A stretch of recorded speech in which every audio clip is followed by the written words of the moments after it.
Hi, my name is Sonja Pollonias. I am the proud owner of Closet Red Plus Size Boutique. But you may also see me around doing many things, including modeling. I was the first plus model to be on a big stage at Lost Tribe last year. I think I got into modeling around 2012, and it so happened that I was terrified. A girlfriend of mine at that time invited me to a model casting, and I was super nervous. I was so nervous that they had to coax me through the door. I didn't even want to go in front of the judges. I was terrified. And I did it, and I got through the experience, and that really kind of wake me up to this beautiful industry that is modeling. And that is how I really got my foot through the door to kind of see behind the lens, okay, what really happens and what happens in the fashion industry. But in modeling now, the other side of it was being a plus size model, which was even more difficult to achieve. That first casting was a plus model casting. So it was really easy, it was really straightforward. But after that, as I went to more and more castings, being a plus model, the hurdles were huge. The boundaries were ridiculous. It's like my body type and people who look like me just didn't belong in fashion. When I got into modeling, my parents were really on the fence. This was a new venture for them. They are very supportive, but this modeling thing really wasn't part of what they were looking forward and seeing in my future. So when the rejections came, and the rejections came hot and heavy, I was told that you're beautiful, we like how you look, but there's nothing to fit you. I've been casted for shows, gotten there on the day of the show. I mean, went through the entire training process, did everything, and on the night of the show, never hit the runway because no designer walked with anything to fit me. So it was a really emotional experience trying to break into this industry. And in my mind, I wasn't really trying to break into the industry. I just wanted to do something that I loved. I think my big break was when I won Miss Plus Universe that was held in Barbados. I was modeling at the time with a team from South, and they decided to send me up to represent Trinidad for this pageant. There was a Mr. Bago as well, so I only represented Trinidad at that time. And I went to Barbados with no training because it kind of all just happened in a rush. My family and I pulled everything together as fast as we can, and I went to Barbados and I just presented 100% Sonja as authentically as I can. I went up with girls all over the region, all over Latin America, including the US, and I won.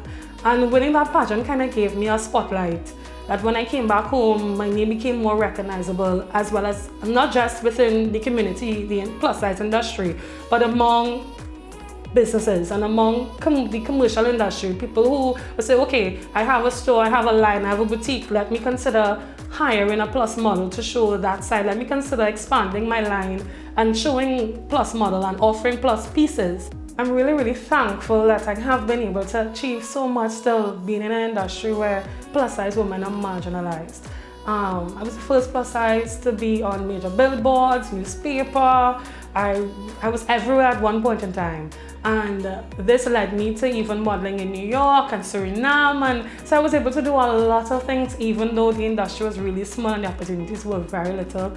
I was able to achieve so much. And from my passion for fashion grew my store, grew Closet Red, which is really me just pouring all of this love and confidence and self-compassion onto any woman that walks in our store who wants to look fabulous. You know, size doesn't dictate how great we look, how beautiful we can look. We can look fantastic at any size. We can love ourselves at any size. So thus birthed my beautiful company, which I am very proud of, called Closet Red. And Closet Red has given me the platform to do some amazing things, like be a plus size model for Lost Tribe. Like, what? That was mind-blowing. For the Lost Tribe team and Valmiki Maharaj to take such a risk and to put me out there was such a big deal. This journey has taught me that life is a journey. And truly where you begin isn't where you're going to end. So I started off my teenage years being very insecure, very self-conscious. I have auburn hair. I looked different from the inception or the conception. I looked different, and then growing up to be plump and to be big was really was a hard time for me. So to now have a full circle experience where how I look is part of my business, and what I look like and how I carry myself is the core of my job, is absolutely mind-blowing. So it really is a journey, and a journey that you take these lessons and you learn as much as you can, and you enjoy life. My mission is to enjoy life, and my mission is to help people around me enjoy life. And part of enjoying life is enjoying the skin you're in, enjoying the person that you are, enjoying the body that you've been blessed with. So the most important thing about my journey that I have learned is that it's not over till it's over.